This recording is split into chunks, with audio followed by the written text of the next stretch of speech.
Good morning, everybody. Wisconsin's 25th District Senator Romaine Quinn is our very special guest today, Thursday, June 29th, 2023. Senator Quinn joins us on the last Thursday of every month right here on Dryden Wire, so if you've missed any of our previous chats, you can find a recording of those and all of our previous live shows on our website at drydenwire.com, right here on Facebook, or on our YouTube channel, which is just youtube.com/drydenwire. So with that said, for drydenwire.com, we're having audio issues already. That's okay. I'm Ben Dryden. Romaine, I'm sure we're going to be talking about all things budget this morning. But first, today's National Work From Home Day today. Would you ever want a job where you work from home 100% of the time? I did not know that was the day. Yeah, we do quite a bit of stuff, but I don't think I could work from home forever. What would you? That's Yeah. Well, every day is National Work From Home Day for me. And it's got some people. Great. Yeah, it's got its pros and cons. Lately, there's more cons than pros, specifically in the summertime when the kids are off school. All right. So, obviously, you must have had a late night last night. Why are you saying I look bad? Oh. No.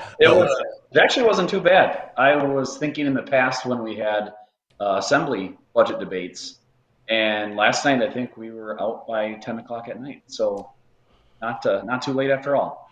Well, I got a press release, so I go to bed pretty early, like 8:30. But when I got up this morning at 4, I looked and I saw that you had sent a press release at like 9 or something last night. So that's how I kind of figured, like, must have been a pretty late night for everyone. And good morning, Joanne. So I kind of want to go through, obviously, the budget right now, right? Because that just happened. And you, in that press release, I want to talk about that. That's kind of like 25th Senate District specific-ish. Yep. So we can get to that. But there is an article by Associated Press it's about 6 days old now, and I thought we could just kind of go through that, kind of hitting all the highlights of some of these things and kind of where did it land and where did we fall on them. Yeah, it was a big budget, so there's a lot to go over. Absolutely. All right, so we'll start with this is a look at specifics in the Republican-backed 2023-25 Wisconsin state budget. So the first one, I'm assuming all these numbers are still the same, so just kind of, there's a lot, so we'll just kind of fly through them. This said that income tax cut. Income taxes would be cut by $3.5 billion, and the state's 4 brackets would be condensed to 3. The wealthiest taxpayers would see the largest percentage rate reduction, while the average cut across all incomes would be $573 a year. Yep, that made it in, and it stayed. So we obviously, with the surplus, we collected more money than we need from you, the taxpayers, to fund our government functions. And so anytime we collect more, we should invest where we need to, and then we should give it back to you. It's your money. So that's what we did. Income taxes are always something we're watching very carefully. We need to be competitive with other states. And right now, we have the highest tax bracket for incomes in the Midwest. And so we don't want to drive our most successful people into Iowa, into Minnesota, into Illinois. God forbid they move to Illinois. I don't know why you would, but Illinois' top rate is almost 2 whole percentage points below Wisconsin. So if I'm on the border, why would I not move my business, move my residency across this invisible line and save money? So we had the extra cash. We want to lower rates. We can't just lower the bottom rates and leave the top rate. So we're going to hear a lot of rhetoric, I'm sure, forever. That it's benefiting the wealthy. Everyone's getting a tax break. We're eliminating an entire tax bracket. And during the Walker years, we actually focused on the lower brackets more, and so that's why they're even so much further out of whack.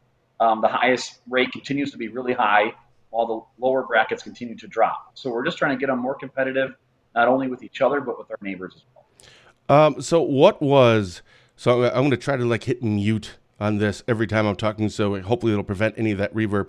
So there was 4 tax brackets, and now it's going to be 3. What were they, and what are they now?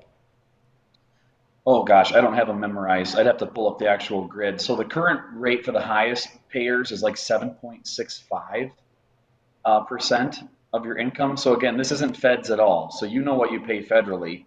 So on top of that, if you're in the top tax bracket, you're paying almost another 8% of your income to the state of Wisconsin. So I think under the new rate, it'll get them down to 6.5. So technically, their percentage is the biggest. Um, but there's way more taxpayers in the other brackets that we also lowered. And so more of it's not going to millionaires, but that's the talking point, right? When you want to crap on something, you just say you're bailing out the rich or whatever. But what most people don't realize too is that a lot of our small businesses um, don't file taxes as a business in terms of paying the corporate rate. They pay it as an individual. So this is a rate our small businesses are actually paying. So and realistically, it's a small business tax cut, I if think that I makes might be sense. one of those. I don't even know how we do it. Jerusha does all that. Thank the Lord. Because I don't understand. Like, and well, obviously, in our tax people, they're the ones that say to do, whatever. Okay, so Right? here's the next one that is on was pay raise. All state employees would get a 4% pay raise in the first year and 2% in the second year, while prison guards would get a $13 an hour starting pay raise, which would take them to $33 in an effort to address staffing shortfalls. Yeah, our prison system is in a crisis right now. Most people don't realize it. We've got some areas that have a 40% vacancy rate, 40%. And so that's hard on, frankly, our inmates. It's hard on the staff that are still there. We are forcing an enormous amount of overtime. Imagine going to work and taking a shift and then not knowing when that shift's done, whether or not you're stuck for another 12 hours there. And you don't know till you show up that day. So whatever plans you had with your family, your kids, your spouse, it takes a toll. And that's why we know our jailers and our prison guards have some of the highest divorce rates, highest mental health rates, highest burnout rates, and it only exacerbates when we don't have the bodies. So we wanted to give them a bump. We value those staff, and we're actually giving even higher than $33 an hour if you're in a max security or in a prison that has a severe staffing shortage. So trying to keep the good people we have, encourage some more to jump into the field and make it a career. So we just want to thank the people that keep the bad guys out of our streets. All right, so the next one, and this one was a little bit longer, so I'm not going to read through all this, but it was regarding University of Wisconsin system. The first part here says the University of Wisconsin system budget would be cut by $32 million, leaving UW nearly $500 million short of funding it requested.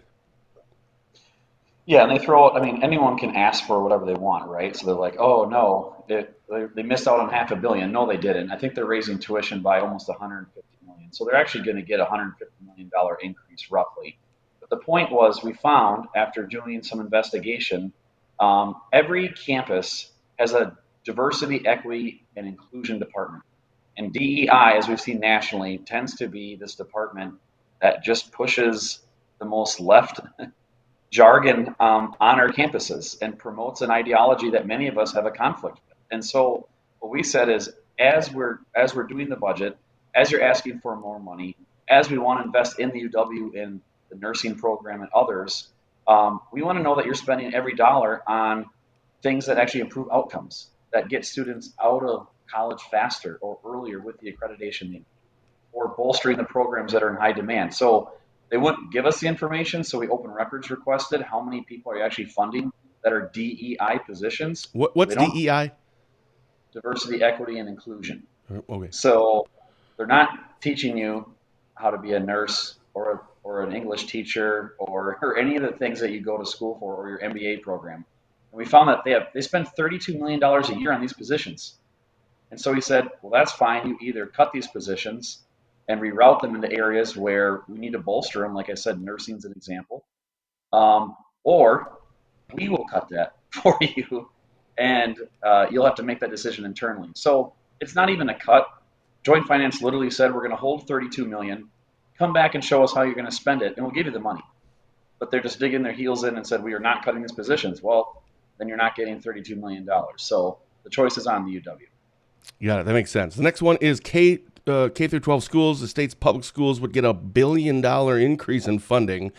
Part of a deal struck by Democratic Governor Tony Evers and Republicans that also includes more money for private schools that take voucher students and a separate plan that increases state aid to local governments and allows Milwaukee City and County to raise local sales taxes.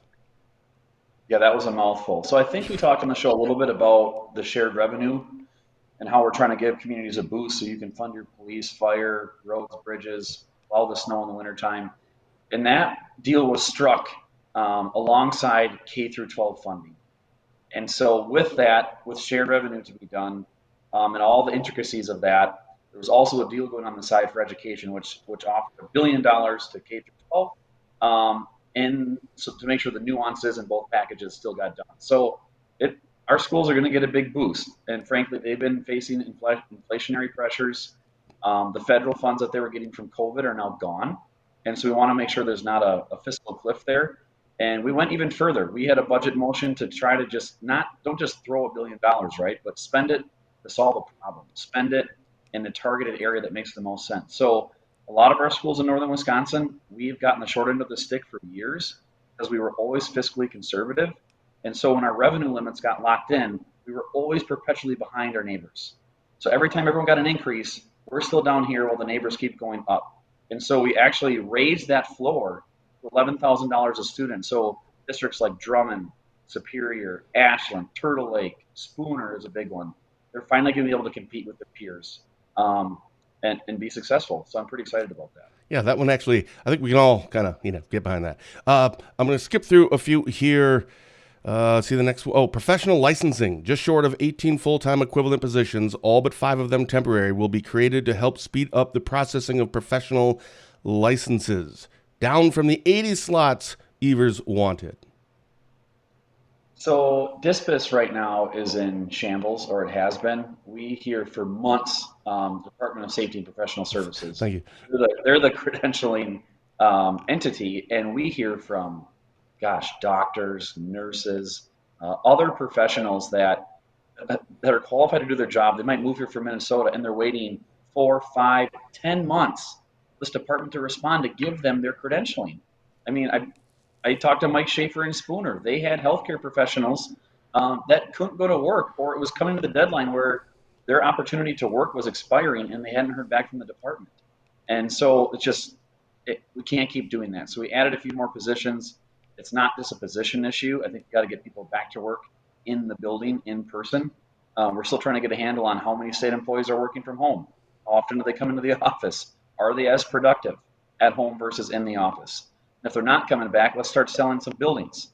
Why does the state have such a big footprint if these people are going to work from home? So we're working on all those things as well, but there's a lot of positions the governor asked for that we simply just didn't fund. I think we cut like 800 positions because we have vacancies right now. Why are we adding more when we don't fill what we have today? So that's the route the legislature took. Got it. The next one is Office of School Safety. No state money was included to replace federal funding that had been used to keep open an office in the state Justice Department that is used to investigate and address school safety concerns. A.G. Call, a Democrat, again, I'm reading this off of an Associated Press, just kind of breakdown of a lot of the things that were in this budget. A.G. Call has been urging Republicans to reconsider, saying the office's work is vital to keeping schools safe. Yeah, I don't disagree. I was disappointed we didn't fund it. I made that clear to my budget buddy as well. We created the program back under the Walker era. I asked our joint finance members in the Senate, and they said the Assembly leadership didn't want it. So I don't know the rationale behind it. I'm hoping DOJ has got plenty of funds in there to move around and continue some of those services. But we actually just talked yesterday in the office, possibly running a separate bill in the fall, refunding that office. So it's not a huge amount of money. If it can stop one incident in our schools, it's worth every penny, and it's something I think the public expects. So there's a perfect example of everyone doesn't get everything they want. I disagreed with cutting that funding as well, or not cutting, but not funding it once the federal dollars dried up. So I hope it's something we can address later. Now, when you have those conversations with your budget buddy and others, I mean, you ran as a Republican, so you're a Republican, and you have those conversations with your Republican colleagues and say, come on, we need to get this done. It's not that much. We're the ones who actually kind of put this in place to begin with, and now it seems like we're not funding it. And this is, as you just said, everything you said, I'm sure there's a lot more that you said to your colleagues. Do you get pushback for that? Or is it we respect your, or your opinion or your view on this, but let this one go, Romaine?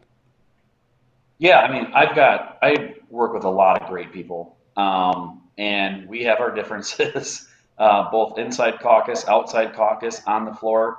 in my speech last night on the floor, I did mention this. I called it out and said I'm disappointed. I think this should have been funded. So, but it's not personal, and there are going to be issues that I'm a no on that someone wants. They're a no on that I want. But we have those conversations, and that's why I'm down here every week. I'm in these people's offices. I'm in caucus in person, to make sure that we have the best shot for the things I think our district cares about.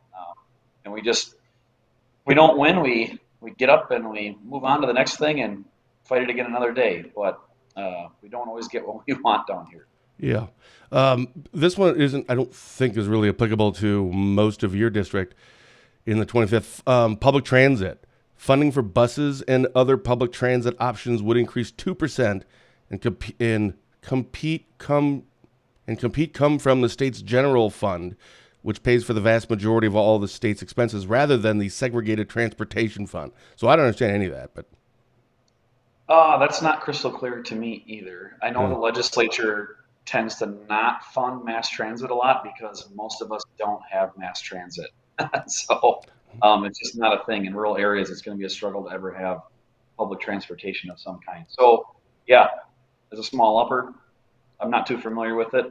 The budget's like 1,800 pages. So if you don't have it all memorized? Come on. if you have some mass transit in your district, congratulations, you got a 2% upper. So, All right. Well, here's one that I think everyone statewide will like to see if this all comes to fruition. Prosecutors and defenders starting pay for Wisconsin public defenders and assistant district attorneys would increase to $36 an hour, or about $75,000 a year, higher than what Evers had even proposed. yeah, we have to make investments in our justice system. It's a core function of government. It's something we have to do. We have to provide. It's public safety, and you have to pay people to do the job you expect them to Come do. to find out. Right. So we just wanted to raise their pay. Frankly, it's still not enough, but hopefully it gets to a point where people will view it as public service and come back and maybe offer their services. I did a ride along with the judge up in Bayfield County, and he said if the courtroom was not set up for Zoom, the court cases in Bayfield County would literally stall because there is not a public defender that will drive to Bayfield County and offer their services for these people. And so he said if Zoom went away, or if their courtroom was not set up, and luckily they had the foresight to build a courtroom that was technologically capable, so they can keep functioning. So it's a crisis in some parts of the state where they don't have the attorneys to provide people their constitutional rights. Right. I mean, a lot of these attorneys are going to be coming up from Milwaukee area, for example, and that's a long way to go. And I don't want to drive to Milwaukee, so I can't imagine they want to drive to Green. Right. Exactly. All right, there's 3 left on here, and then I want to get into your press release that you had sent out that we published this morning. The last 3 here: childcare funding for a pandemic-era childcare subsidy program called Child Care Counts was killed over objections from Democrats and childcare providers who said the move will decrease access. Yeah, I think we touched a little bit on your show last time, or maybe a couple months ago, about this. It's kind of complicated, but the thing is, the federal government was plowing money into our child care centers during the pandemic because of COVID, and it was limited funding. And now the funding is drying up, and the feds are not reauthorizing it, and everyone's blaming the state for not funding the program. It's like, wait, time out. We didn't start the program. We never funded the program. We're getting left to hold the bag, and now you're mad at the state for not funding a federal program. So there are things we need to do. I think there's a task force being formed now. We've got some former child care providers in the legislature working on some bills, but the legislature does not want to just go down a road of just handing a check, direct subsidy to child care centers when we don't know necessarily what your rates are. What are you charging people? Does it lower rates? Are you adding staff with it? What do we do about people that are unlicensed? My kiddos are watched. They go to someone that's not licensed. She never got a dime of this money because it only goes to licensed providers. So there's a lot of nuances here. So for the people that think we don't care or that nothing's going to happen, it's just simply not true. It's just the only thing is we're not continuing this federal program. We're going to find other solutions to provide more options for families and their kiddos. I see. So this is it's not a pause on that per se. It's just, that. So it sounds like there's things in place to address this, but what was currently done is just isn't something that, yeah, we want to keep funding something like that we didn't really kind of even want anyway. Not that, people didn't appreciate it. Certainly they did. But yeah, it sounds like there's a lot of nuance to it. Maybe we should actually spend some time when there's another bill or when this kind of comes up in the future and spend a little more time on it, maybe even get a guest on as well to kind of help walk through it. Right. And I will say, it's not that the legislature did nothing. I mean, we still have our Wisconsin Shares program where we subsidize the cost of childcare for those who qualify based on their income. And so there's about $90 million in totality between all childcare programs, subsidies, et cetera. So it's not like there's nothing. But obviously, not everyone qualifies for that. And what do you do if you make just over? You still can't afford childcare. There's programs out there to incentivize businesses to help the cost of that. If your employer could help you buy a slot so you can come to work, I think there's got to be a way to tie in the private sector. If you're going to complain there's no workers, you have to help the parents find childcare so they can actually come to work if they want to work. So how do we wrap in everyone that's involved with this instead of just saying, here facility, here's a check to help you with the cost of providing the service you have today, whether or not you even expand slots. So there's just a lot that goes into it that we can definitely talk about another time. Well, that's what our federal government does. Just throw more money at it. Yeah, that'll solve the problem. Not a whole lot of oversight. Just throw the money at it. All right, here's then the second to last one, transgender healthcare.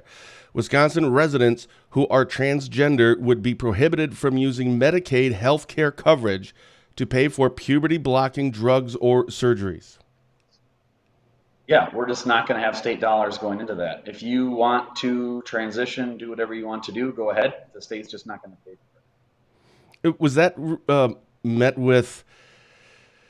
Do you get? I mean, obviously in northwest Wisconsin, that's probably not as relevant or not relevant. You probably may not hear a lot from your constituents. I don't know what the percentages are of people that are transgender. I think it's a pretty low percentage, but probably even more so, or maybe it isn't more so. But in our area, just because it's rural, it's a smaller amount of people here in general. Is that something that you get asked a lot about? Is topics like this?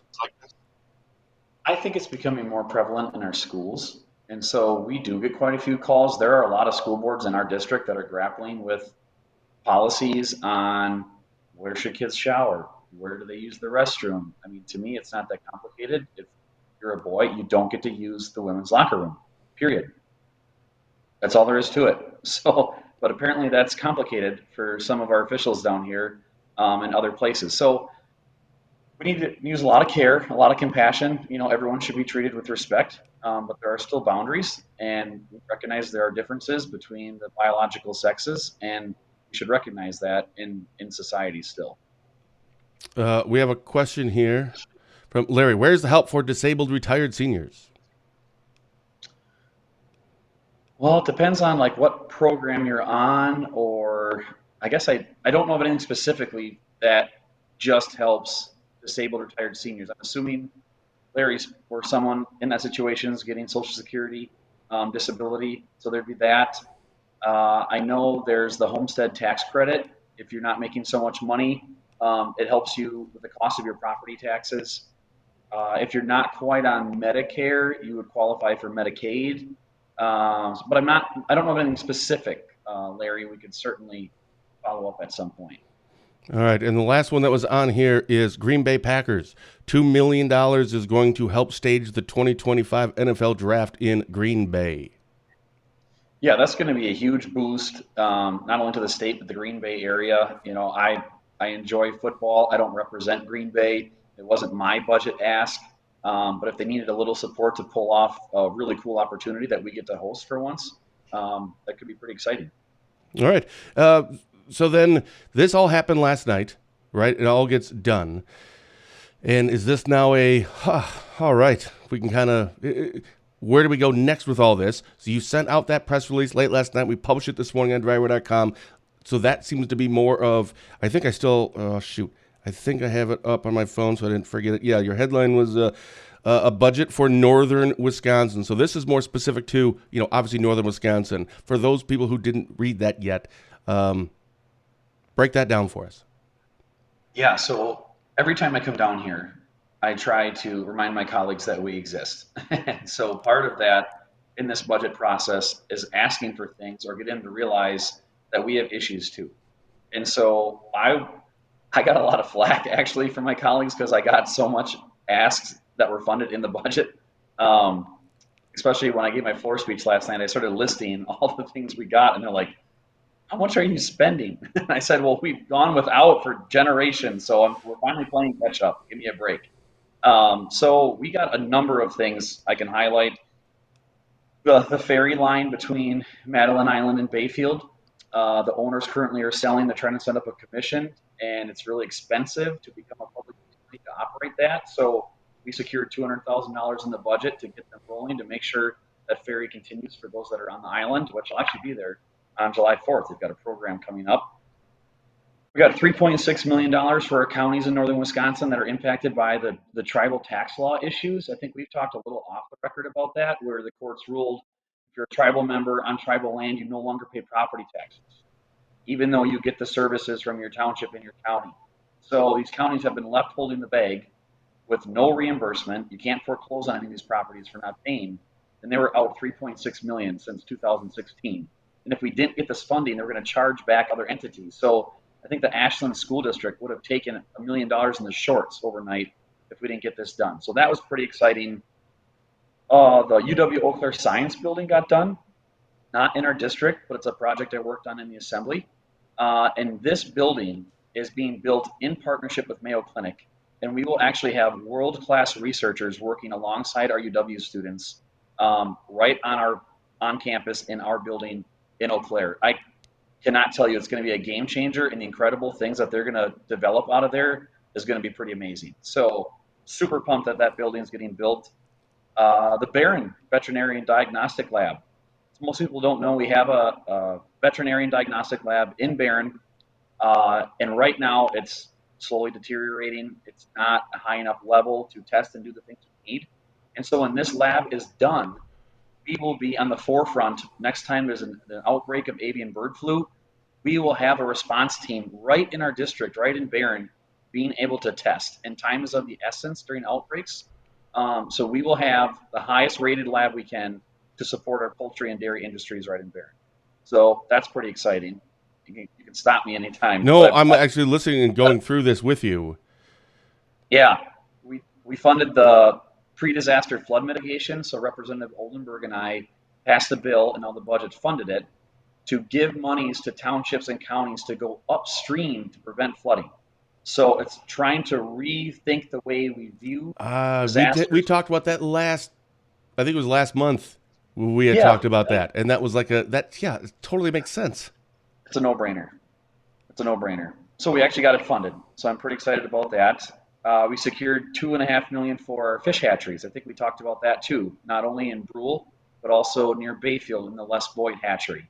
Right now, Les Voigt is operating at 30% because they're operating low. Brule can't operate at 100% capacity. They have not had investments. They're a little dilapidated. And so we want to get them back to capacity to support our anglers across the state. State park fundings. Representative Sappick and I introduced motions to get some more money for Amnicon Falls and Pattison State Park. They're state facilities, they're state owned, they're run down. It's about time we invested in our own buildings and our own parks. Millions of people tour every year to Wisconsin, and we should make sure they look good. And the Blotnick Bridge in Superior. That's a $400 million investment that we are making this budget to kick that off the ground, which is huge. So it's going to be a partnership with the state of Minnesota. They're taking the lead on it. It's going to be $1.5 billion project.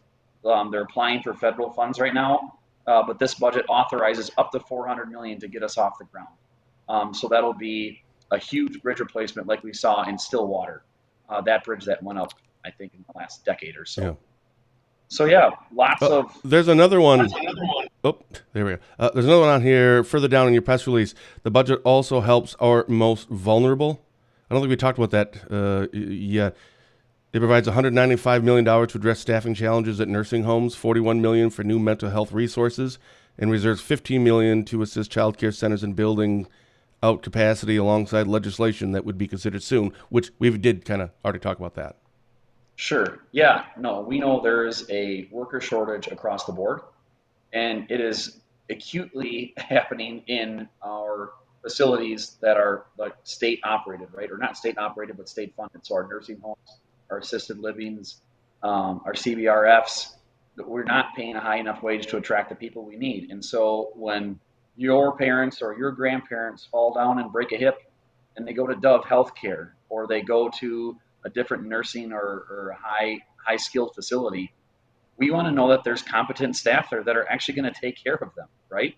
And we hear horror stories where it's one CNA covering 20 people, or people are left overnight and their bed's not being changed and things like that because they just don't have the staff. So we just want to make sure that those facilities pay people a wage that's fair and that will attract them, so our loved ones get the care that they need. Is there anything that you were hoping to get done? I mean, you're a first-term senator, but you're not really first-term. I mean, you are, but you've been down there before. There's probably a lot of people down there that you are still there that you knew when you were in the assembly. So I'm sure that's probably a little bit helpful. I don't know how much of an impact that makes, but you understand how the process works. You know, the first time you're in, you're like, I don't even know what I'm doing. And wait, when can I raise my hand now? Do I have to motion something? There has to be a little, just learning the job a little bit. But when you're looking specifically at the 25th Senate District, was there anything in there that you wanted to put in there that didn't make the list? Yeah, I don't know if there's anything specific to the district. I know we didn't get the funding through the budget, at least for now, for pregnancy resource centers. That's a bill we introduced, our Embrace Them Both package, our pro-life package of bills, and one of them was funding that. So we asked for that in the budget, and it wasn't funded. Doesn't mean it can't be at some point, but that was one of my asks. I've got my list here of my yeses and nos, and I think we're batting like 88%. So I'd say that's a good percentage That's of my fantastic. asks in the budget. And the best part is even the high level stuff got done. Maybe not part of our district, but the high level concepts that I always talk about of not spending one time cash on ongoing obligations. How do we pay down debt ahead of time to save on money? And we really did that. We invested, gosh, we paid billions down in advanced payments. So over the course of the next 20 years, we're going to save the state $500 million in interest that we're never going to pay. And that's real money that can be put right back into roads, bridges, infrastructure, nursing homes, just like we talked about. Like I said, we reduced debt. We paid cash for buildings. We are investing more in our capital budget than ever before, and we're not borrowing a penny for it. We're paying cash up front. So it's just those kinds of high level stuff, doing things that we all know we should do, but government actually did it this budget. So that's why I'm pretty excited. The budget really it's historic. So You need to go to your next step up here. You need to go to Congress and see if you can fix that. Work with Tiffany or something, because it's just crazy. Like, they just keep spending all of this, and we're at I don't know how many over $30 trillion, and they just keep spending, and it's okay. How much is the interest on that? How much are we actually spending? It's crazy. and they don't even know. But yeah, no, if Tom can't fix it, I sure as heck can't fix it. So at the very end here, you put, I'm proud of all. Proud of all the work that went into this budget. There are so many great things that I'll keep talking about when I'm out and about in the district. I'm asking for governor to sign this budget without changes and without delay, so these fundings increase can be having an immediate impact on northern Wisconsin. So obviously, most people know at this point that the governor, not specifically Evers, but in this case Evers, but the Wisconsin governor has what I hear this phrase a lot, like the most powerful veto pen as a governor in the United States. I don't know if that's accurate or not, but the biggest portion of that, the biggest reason that people say that is because they can do a line item veto. So it's going to either be pass it all, reject it all, or just I'll pick and choose which ones. What do you think he's going to do with this, and when? So the assembly is actually going to the floor today. We went first, and so we sent the budget to the House last night. And so they go to the floor today at 1 o'clock. I think they're scheduled for 8 hours of debate. And then they will pass it and then immediately message that over to the governor. And the governor has so much time, I don't know if it's 6 days or 10 days, to make a decision. That fast? And, yep, so he can veto the whole thing, he can line item things out. And so we tried to craft the budget in a way that didn't use a lot of language, because, for instance, if I wrote in there that says the state of Wisconsin shall not close down my fish hatchery, right? He could just strike out not, and it could say the state of Wisconsin shall close down this fish hatchery. And so What? when you put verbiage in the budget, you have to be very careful. And so that's why we have attorneys, we have great staff, and we're pouring through this over and over. Okay, if I'm on the other side, how could I screw this up? And so we try to put language in there that can't be screwed up. So I don't know much of what we asked for would get vetoed. I can't imagine he's going to reduce spending. But the only thing I worry about is the income tax portion where we're cutting taxes, removing a bracket, and so on. He can go in and line item some of it out. So he's going to say, oh, look, these top earners don't need this break. They already make too much money.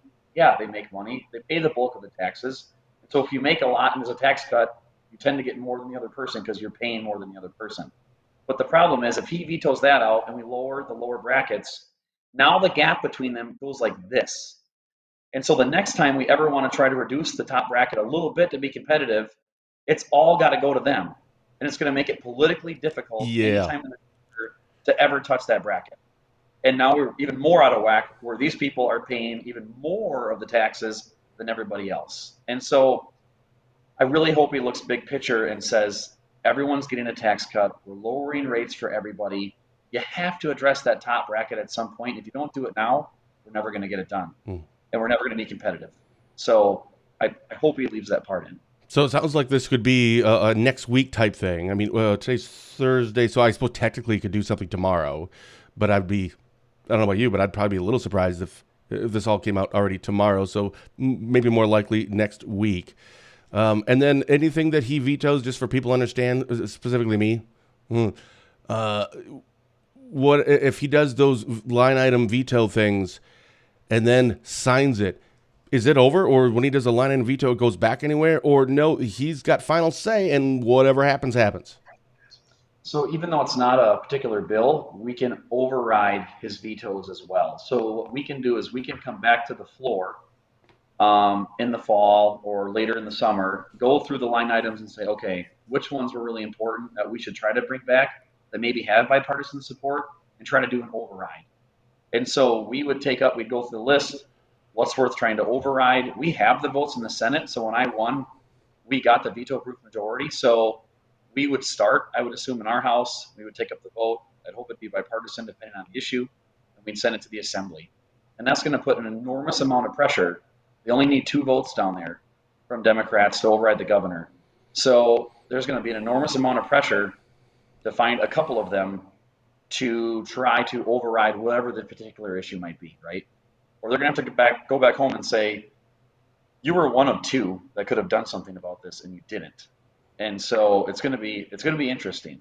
Like I said, I can't predict what the governor's going to veto, who's going to support it or not, but there's that opportunity to bring it back to the floor. All right. So what are you up to? You're obviously down in Madison today. What are you? The Assembly has their thing at 1:00. What do you have coming up? Today, Thursday and Friday. What do you have coming up on your agenda for the next 2 days?